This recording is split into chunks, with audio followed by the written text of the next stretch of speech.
All right, welcome back to Cincinnati Reds Daily, everybody, and welcome back to another edition of Queen City Reds. I'm your host, Greg, and today I am joined by a very special guest. It's Reds 27th ranked prospect, starting pitcher Cole Schoenwetter. Cole, thanks for joining us today.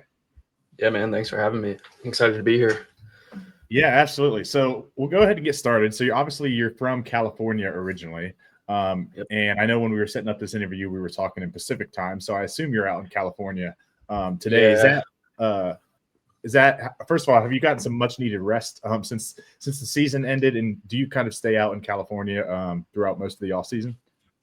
Yeah. I definitely took some time off. Hung out with my family, a couple of my friends, but yeah, usually stay in California just because free housing. Just can't complain about that, and just the weather is just amazing.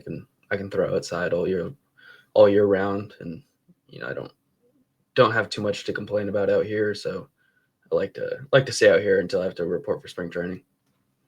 Yeah, that makes sense. A little bit of better weather out there for sure. Oh yeah. All right, so let's go back in time to 2023. You're 21 years old now, but back at 2023, the Reds spent almost three times over the slot value in the fourth round to kind of get you to sign with them and not go to school. I think you were committed to Santa Barbara, if I had Yes, that sir. right. Yes, sir. So kind of taking me through that process. When did you know that was going to happen? What was like the decision like um, to sign and not go to college, and then just like obviously that's a dream come true, getting drafted by a major league team. Yeah. I mean, honestly, I had no idea what I wanted to do. I think I was genuinely 50-50, just not sure what would have been best for me. And, draft day came around, had all those talks with my agents, my parents, and we decided on a number that, if I got that, and then I was going to go to Pro Bowl. And, you know, unfortunately, it didn't go on day one. It is what it is. It's not all about the round. So, but luckily, the Reds came calling after the third round and, you know, gave me the opportunity. And I'm forever grateful for that. And, it was truly an amazing moment because, it's something you've been dreaming about since you were a kid, like since I was 4 or 5 years old, and, seeing the people on TV wanting to be those people. So it was truly amazing just, to hear my name get called and, just be with my family when it happened and a couple of my friends. It was pretty awesome. And, I shed a tear, just Yeah, out of pure absolutely. excitement. So it was pretty amazing. And, I'm just forever grateful for it. Yeah, so just I want to tell the fans kind of how that all works. Obviously, the baseball MLB draft is so different than like NFL draft or NBA draft because Yeah. guys, want certain numbers, or maybe they'll go to college, or like seniors in college basically have no leverage, so they're not going to ever go early. So is it kind of how it works? Is it like you through your agent kind of talk with teams, and they kind of teams kind of know what to expect of like if you'll sign or if you won't sign, or is it some of it's just a shot in the dark kind of? Yeah, I mean, I think before the draft, I told teams that I was willing to sign if the number was right. And for those that don't know, baseball is kind of like it's all based on money. It doesn't Yeah. doesn't matter where you go. There's a slot value for every pick, and you can get over under the amount of money, whatever, however much money you want. But uh, I was lucky enough to get a pretty decent chunk in the fourth round, and that was enough to steer me away from going to college. And just it was a good feeling. Yeah, for sure. So what age would you say, or what like growing up playing baseball, obviously, when did you feel like, okay, I got a pretty good shot to play professionally? Professionally, honestly, it probably wasn't until like my junior year of high school. Uh, Okay. I had a guy who was older than me who all the scouts came to see, and we were at practice one day, and I threw pretty hard as a junior. I think I was like 95, 96. And we were at practice one day, and he said to me, he was like, all these guys are going to come watch you next year. And I was like, what do you mean? He goes, bro, you're going to get drafted. I was like, really? Like, it just had never really occurred to me that that could happen. And so I think that's kind of when I realized that like my pro ball dreams could be out there. And that was pretty cool. But I mean, just since a kid, you always want to play professional baseball. Like, it's what you live for. Yeah, for sure. That's cool. That's kind of a moment like, oh, my dream can become a reality type of moment, Yeah, I'm sure. it was pretty cool to hear. So once again, this is where baseball is obviously so different too from those other leagues of like you can be a first round draft pick and never make it to the majors. Whereas like if you're a first round quarterback taken, they're going to start you at some point. Yeah. But baseball, you obviously have to go through all the minor leagues. And so what's that process like? So the Reds draft you, you're with the Reds. Just can you kind of take fans through what happens next? I'm sure things move fast. I think they probably send you out to Arizona, but kind of how's that all work right after you get drafted? Yeah, I got drafted. I think I want to say a week later, I was on a flight to Arizona. You go through all your draft MRIs, everything like that. And on my draft MRI, I found out that I had a tear in my shoulder, actually. So I got put straight into rehab, unlike, everybody else was in draft camp and then joining instructs and all this. So I went straight into the rehab group. And I think it was good for me just being young. And, it was little, there was a leash. And I think they just wanted to watch me a little bit and see how I reacted to going into rehab. But yeah, I went straight into rehab and then went back to rehab when the new year started and didn't really start throwing. Or I mean, I was throwing, but I didn't start throwing in games until I want to say spring training had ended. And then I played the rookie ball season, was lucky enough to get promoted, finished the year in low A, and then spent the entire next season in low A. Yeah, so you kind of hit on it, something that I wanted to ask about because I follow prospects pretty closely, but I always see. So obviously, you said you were in rehab, so you probably didn't play in any of these games, but you always see games out there in Arizona that are kind of like on the backfields, and I guess they're like unofficial games because they're not like a league happening or anything. Is that just basically they're just setting up unofficial games to get experience for guys that aren't with the ACL team or with Daytona or that type of thing? Is that pretty much what that is on the like backfields type of thing? I would say it's basically just the ACL team. It's Okay. instructs or bridge camp or extended spring training, which is just like, every affiliate team has already left the complex and they want you to still play games so that, you can be up to date or up to speed for the regular season. And then, affiliates are still playing. So they want you to keep playing in case, you got to get called up or something like that. So, there's still games every day in Arizona, like even if it's not the ACL season. Yeah, and that was my question because I always see I forget what the guy on the guy on Instagram I follow. There's somebody that always has Yeah, videos of I think I know who you're talking Troy about. Collins baseball Yeah. life or something like that. Yeah, he's always posting, and I'm like, well, there's no games today, but obviously they're just unofficial. Yeah, they're just the stats don't matter in them, but I think they're just for reps. Right. All right, so let's get into like you said, 2024. You appeared in 24 games between the ACL Reds and Daytona. This year, you made 18 starts for Daytona and appeared in 26 games. Obviously, I'm sure the numbers aren't quite what you'd like them to be yet, but again, you're still 21 years old. Got drafted just a couple of years ago. What would you say the biggest difference you found in pro ball compared to, obviously you didn't play college, you came straight from high school, which I'm sure is a massive change. What would you say you found like the biggest differences? Is it just pure talent or is there something else to it? Yeah, I mean, I think there's talent anywhere you go. I played on all those summer circuit things and there was always talent, playing with those guys who were all first round picks, but I think it's just the level in which people go about their daily life. You would show up to the field and there's people who have already been there for an hour and you're just like, dude, what are you doing? It's just like people really have a routine set and they're doing it every day. So I think that was the biggest shock to me was, seeing all this and kind of being like, all right, like I got to get on that. I got to start doing that and, put myself in the best position possible to succeed. And I think that was the biggest step. Yeah, that's interesting. It's funny. I think I've said this to somebody. It might have been Jay Allen when I had him on, but I played high school baseball and we had to play like summer ball. And we had a game like every day for 2 months. And I remember thinking like that was ridiculous. Like by the end of 2 months, I was like, man, I need a break. So every time I'm thinking about pro ball, like those seasons are long and long and long. So I'm sure it's just a big adjustment from high school going straight to that. Gets tiring, but when you love it, there's nothing you'd rather do. Yeah, for sure. So here's another question I have when it comes to minor league baseball. Obviously, players and coaches are still trying to win. Obviously, you guys made the playoffs in Daytona this year, so it's not like anybody's going out there trying not to win.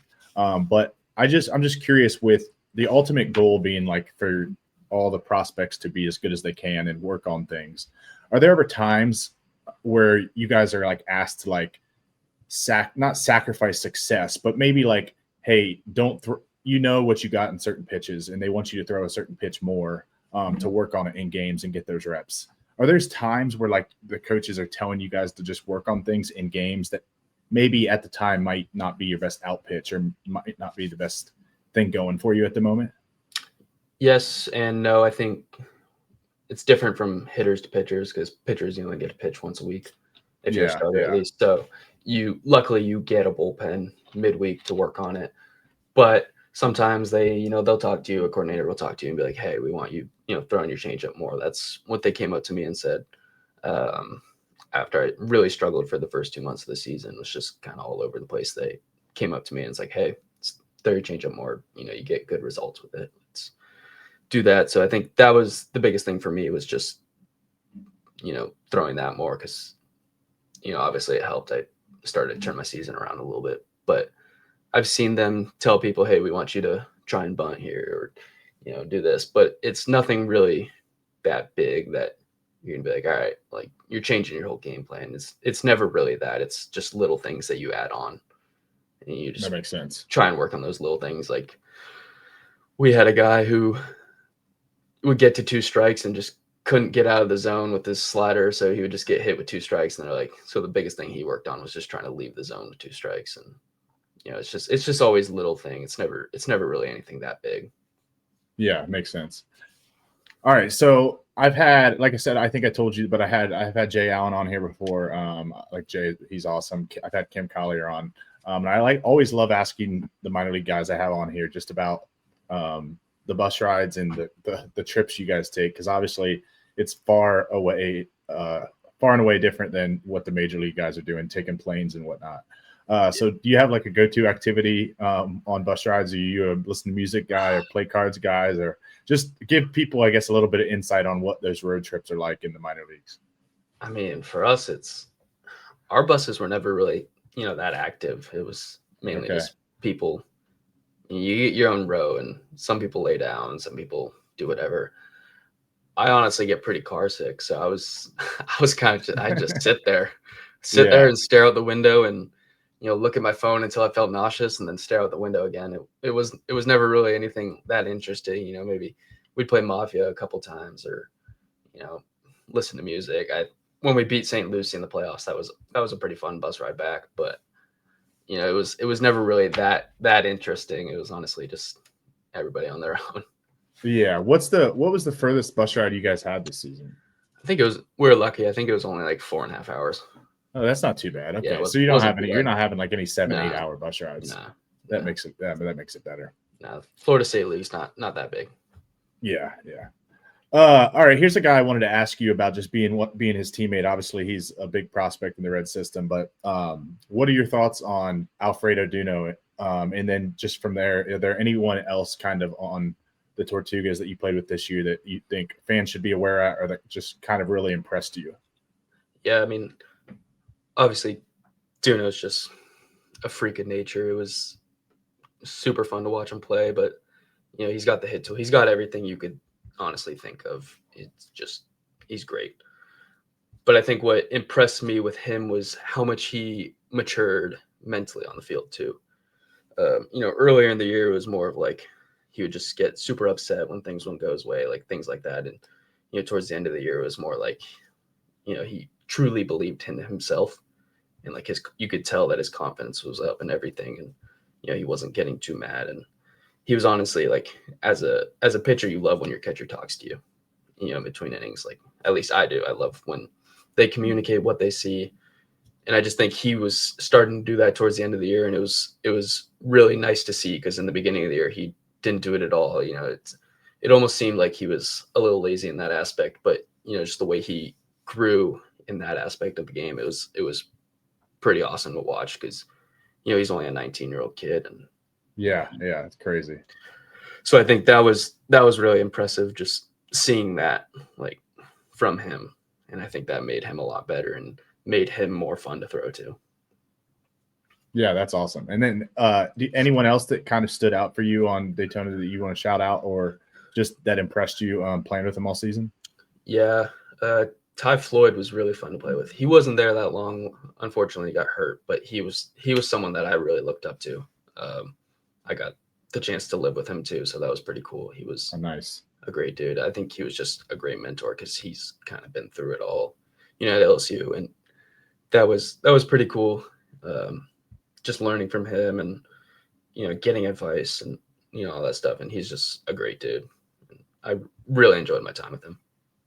Awesome. Yeah, he's unfortunately been kind of hit by the injury bug since the Reds have drafted him, but he started out this just year unlucky. Unbelievable. Yeah. So you mentioned, obviously, you said the bus ride was fun after you guys beat St. Lucie in the playoffs. What was it kind of like making the playoffs and making it to the championship game? Obviously, you guys lost in the championship, but pretty awesome run that you guys had the second half of the season. Yeah, I mean, from where I think the guys who were there all year kind of knew that we had a shot to make it, and unfortunately, the first half of the year didn't go very well. I think we might have been in third or maybe in fourth place, and just wasn't the best. But we knew that talent was there. Like, you could look at our roster and you'd be like, wow, like, yeah, that's a good roster. We just unfortunately weren't putting it together. And then second half came around, and we got Tyson Lewis, who was pretty good. He helped us a lot. Lantigua, Alcantara, and just getting those people definitely helped. And I think when they came, the mood kind of changed. Like, we're a winning club now. We can win, and it's going to be pretty fun. And then we made the playoffs with a week left and hung out for a little bit, and then unfortunately dropped the first game to St. Lucie at home, which sucked. We did all we could, just defensively weren't there. Had a couple errors. I think we gave up 200-300 runs, and then we just kept playing our game, doing what we had done all year. I think our bullpen was incredible. I don't think we gave up a run that entire series out of the bullpen, maybe one or two. But that was a really fun series, just seeing the guys come together and just win like that, and getting super hype after, and spraying champagne. I would say it's always so much fun seeing the celebrations. Yeah. Wasn't even champagne and whatnot on Instagram. Yeah, half the guys probably aren't even old enough, right? Yeah, it wasn't even. It was like apple cider or whatever. But I think it was just a cool moment because that team, they had our number all year, and then we were able to go out and beat them when it mattered. Yeah, no, that's very cool. All right, a couple just random questions here. Kind of keep it light. But did you have who were you a fan of, I guess, as a baseball player growing up? And then did you have a favorite player specifically? Yeah. Pitching wise, I like Jake Arrieta a lot growing up. I grew up a Cubs fan. So, okay. Really just anyone on that Cubs team from 2014 to 2018 when I really liked him. Jake Arrieta, Anthony Rizzo, Chris Bryant, kind of all those guys were my favorite. Kyle Hendricks. But just being from LA, I really liked Matt Kemp growing up. It's why I wear number 27. He was my favorite growing up. I used to have one of those big stickers of him hanging up in my room somewhere, and I think that was my favorite player growing up was him. And then it slowly turned to the pitching side, and I think Jake Arrieta was, when I was like, all right, I want to be a pitcher. Yeah, that makes sense. Speaking of, when you were in high school, did you play in the field as well still, or by that time did they pretty much only have you pitching? I played like my my freshman year was COVID, so I played a little bit my sophomore year and mainly just pitched. We had other guys who could play in the field. Started my junior year, and I remember I took a ground ball off the finger, and I was just like, all right, I'm done with this. Like, I don't want to do this anymore. Yeah, just focus on what you're good at. Like, I didn't even want to hit, and then so I just stuck to pitching, and I hit my senior year and actually hit pretty well because we needed it, I guess. And then just pitched and DH'd. That was it. Nice. All right, so you're stranded. If you were stranded on a desert island and you could only bring one teammate from this year's team, who would you take? And then who wouldn't? Who would you not? Who would you least want to likely take? I probably would have taken Ty Floyd. That dude's from Georgia. He's I figured that was going to be your who you were going to say he's after your answer earlier. the most wilderness guy I've ever met. I mean, dude taught me how to fish, so that was pretty Nice. cool. Who I wouldn't want to take, I don't know, maybe like Tristan Smith or Ben Broody. They just don't strike me as people with that much of a survival instinct, but That's both awesome. great people. Nice. If you could face one major league hitter, if you had a chance just to face one major league hitter, who would you pick? I think it's got to be Shohei. I mean, Easy. no I matter figured the you'd say results, Ohtani or Judge. Yeah. Yeah, I think you always want to go after the big dog. And, yeah. Unfortunately, the Reds got to face him. Yeah. A couple weeks ago. Yeah, I think it'd be fun no matter what. All right, a couple more before we wrap up here. This has been great. Appreciate you again joining me. Yeah, of course. Do you have any kind of goals for yourself this off season? I'm sure you have internal goals or whatnot. And then going into the next season, and kind of what are some things that you're kind of trying to work on going into? I guess it's your third season that you'll really be pitching. Yeah, I think just the obvious goals of trying to get in the best shape possible. Taking care of myself, eating well, just doing all those things to, keep myself healthy and give myself the best physical chance. But I think just working on the mental game too, taking time to like actually relax so that, when the season comes, it's just go, go, go. And then I think when it comes to the actual season, just, trying to move up the levels as fast as I can, do what I can to be able to help the big league club and, hopefully get my walk rate down a little bit. That's another goal. But yeah, that's all good stuff. Yeah, it's just, I think this is all stuff that will come with time too. Just, staying the course and doing what I've been doing, especially as of recently. I think my last month and a half of the season were, probably the best I've thrown in my pro career. So I think just building off that and continuing to, to succeed. And I think that will help me a lot. Yeah, for sure. That's obviously building off the strong, outings is huge. And then one thing I wanted to ask, I meant to ask it up above and I skipped past it, but being obviously a starting pitcher where you guys throw every it's usually not even every 5 days, it's once a week in the minors, right? It's like every 6th day or something. Yeah. So do you guys do anything like while you're like during the days on the days you're not pitching? Like do you guys ever get to go play golf or anything? I don't know if you're a golfer, but is it mainly pretty much you're still on the same schedule as everybody else? Yeah, you're still on the same schedule. You gotta throw, you gotta work out, do your recovery, all that stuff, and condition. But you find times to go out and golf or do something with your boys. But yeah, you're still at the field from 1 until 10 every day. Right, even when you're not pitching, you're still there, you're still doing getting your work in.